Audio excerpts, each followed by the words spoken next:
Now, the chances are that if you hear about elephants and you hear that a building has been put on one of their old elephant trails and the elephants haven't given it up, you would assume that something would happen like happened in the movie Elephant Walk.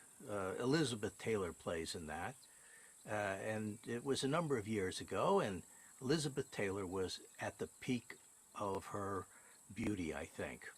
As a matter of fact, I think the only time she looked better was in Ivanhoe. But in any event, this is a clip from Elephant Walk.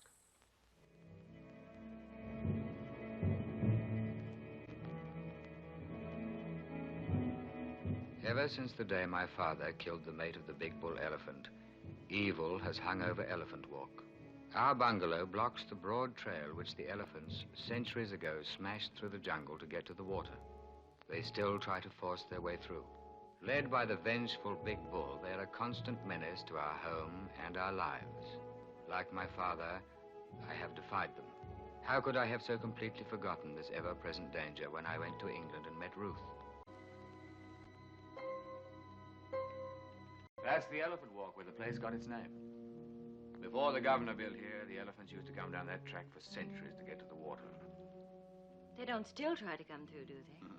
Elephants always remember. In the governor's time, a couple of them were killed in the argument. Perhaps it's revenge.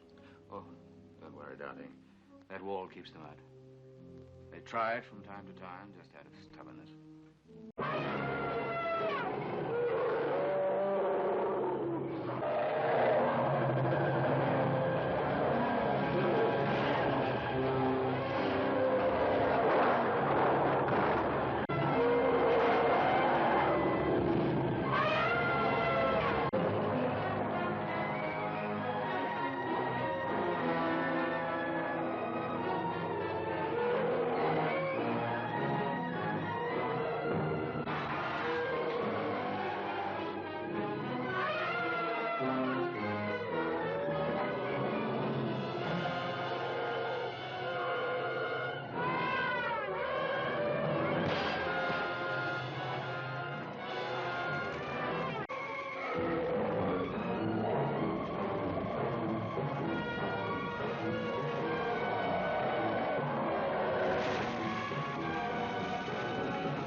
Now, assuming that Elizabeth Taylor isn't staying at the lodge, this is the path that the elephants ought to take. We're out in front of the lodge now. This is where most of the parking is underneath that awning, that shade, and they should approach something like this in order to get into the lobby. If there's a lot of congestion out front, the elephants will be deterred from getting into the lobby. You can see that the roof on this is nice and high. so that most of the elephants are not going to have any trouble getting in. The steps are the big problem. The steps were not designed for elephant feet. It'll pass by in front of the reception desk and go through the lobby and come out the other side. Notice that the roof is a little bit low when they have to do their steps down. The problem here is mostly for George, the big bull elephant. When he goes through this way, he damages the roof sometimes. And this is the fruit tree. This is the mango tree. And you can see that it's quite tall. And the elephants, even with their trunks, cannot reach the mangoes. They're much too high up. They have to wait for the mangoes to drop to the ground. So the next question is, are there mangoes on the ground? And indeed there are. And that ought to attract the elephant. On the first morning of my time at Mfuwe Lodge, I did not go on the morning game drive. I assumed that possibly the elephants would go through the lodge, and I didn't want to miss it, so I stayed around the grounds and was photographing things, and I happened to notice some elephants behind me headed up towards the lodge, and I figured this is my chance. So I hurried around the other way, and I got into the lodge before the elephants did and set up my tripod and had my camera going as well. So I've got two cameras going, the camcorder and the camera, and they're both doing video. And the result of that is I did get them walking through the lobby. The first one in is the leader. That's the matriarch. This is basically a female herd with offspring. And I'm behind the reception desk. That's what separates me from the elephants, and that's the traditional place to take up your position. The second elephant in, that's a little bit smaller than most of the others, that's Wellington. He's a teenager now. And there are a total of about 4 elephants in this particular group. And it only takes them a second to wander through. Now this is the other camera that I've got going at the same time. I'm standing back behind where that tripod is, and that of course is my camera that's taking the pictures of the elephants coming into the lobby. And you can see how close the elephants are to that tripod. They're virtually right on top of it. Now if you watch the littlest elephant, what you'll see is it's now behind the matriarch. In other words, the grandmother or mother of the elephant is sort of shielding the baby from everybody else. And they're getting ready to go down the stairs now.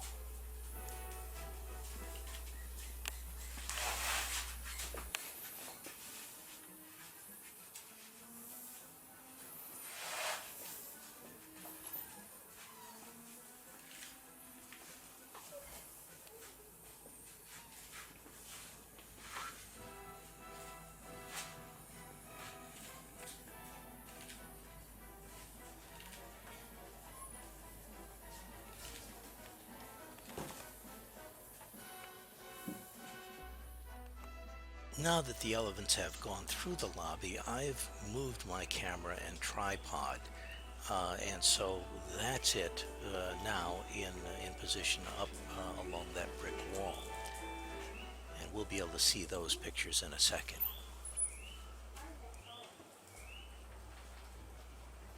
One of the things that everybody's struck by is that the elephants are very, very careful not to cause any damage as they go through. They're very mindful of the furniture and they don't disturb anything. That's more especially interesting when you understand that although they're getting along quite well with the tourists, the local farmers and these specific elephants have a running gun battle over produce. Of course, what the elephants are doing is simply picking up the fruit that has fallen from the tree.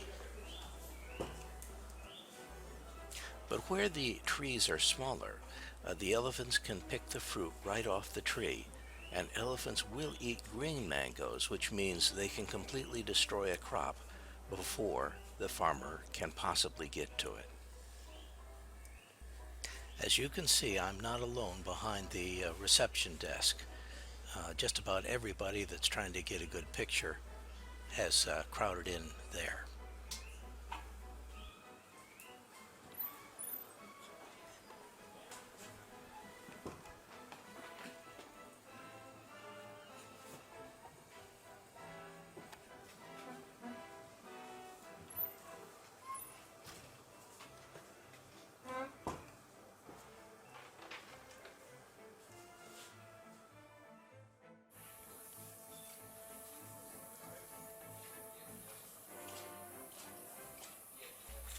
These pictures were taken by the camcorder that's on the tripod.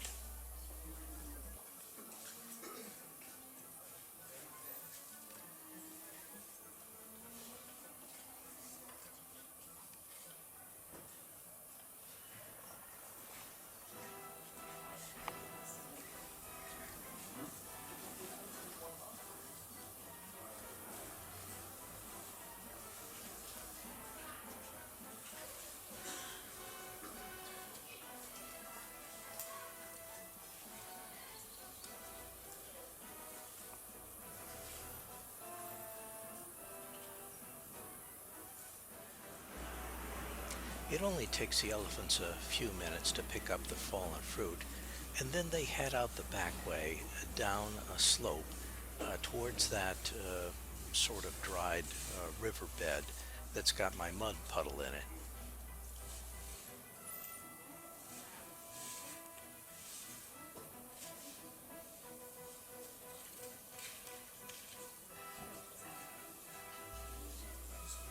Although this matriarchal herd is the one that's famous for walking the lobby, they're not the only ones that come to the tree. This next elephant is a big bull by the name of George. Now, George comes in the back way. That is a side door, actually. Now, he has to go upstairs in order to get on that platform that he's at, and then he has to be able to figure out a way to get down to ground level.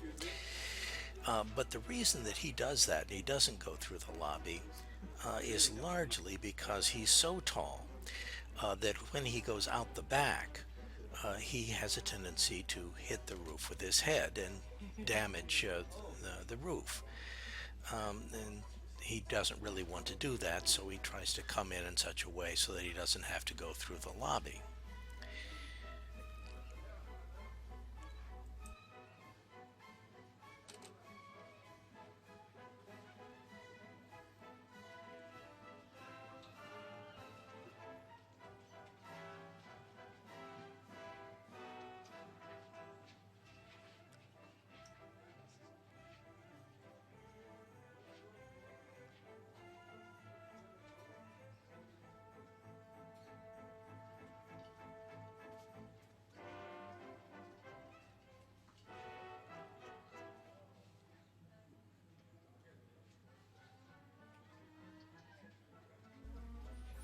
George's height does have one major advantage, and that is he's tall enough to be able to reach some of the fruit that has fallen on the roof and has not made it down to the ground.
George goes out the same side door that he came in, and that doesn't mean that he doesn't have to negotiate steps and things like that, but at least he's not hitting his head on the roof.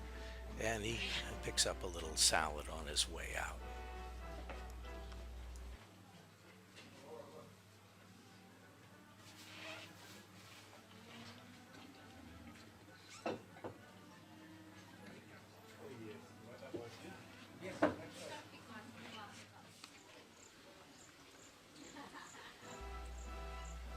Eventually, George goes out the same way that the matriarchal herd does, down the slope and into the little river valley.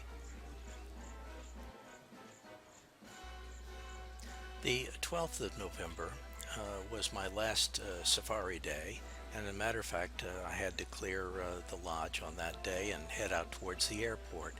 And I collected up my luggage and put it into the bus, and I was sitting outside the lodge in the bus when a matriarchal herd came through the lobby from the mango tree towards me out in the parking lot. And so I got the herd going into the lobby and coming back out of the lobby. And because it was my last day on the 12th of November, it happens that it was my birthday. So I'm counting this as my birthday present from the elephants.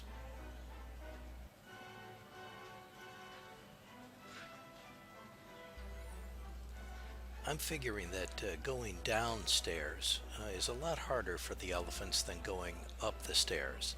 And neither one of them are terribly convenient because the stairs are simply not the right size. And of course, if you're a four-legged animal, they're not really designed for you.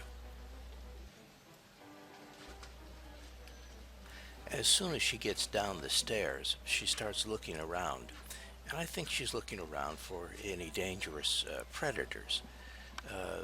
This elephant, the big one, is not terribly vulnerable, and for that matter, the youngster is big enough to be able to take care of itself probably, but she's still a little nervous. Tourists, on the other hand, appear to be entirely benign personages.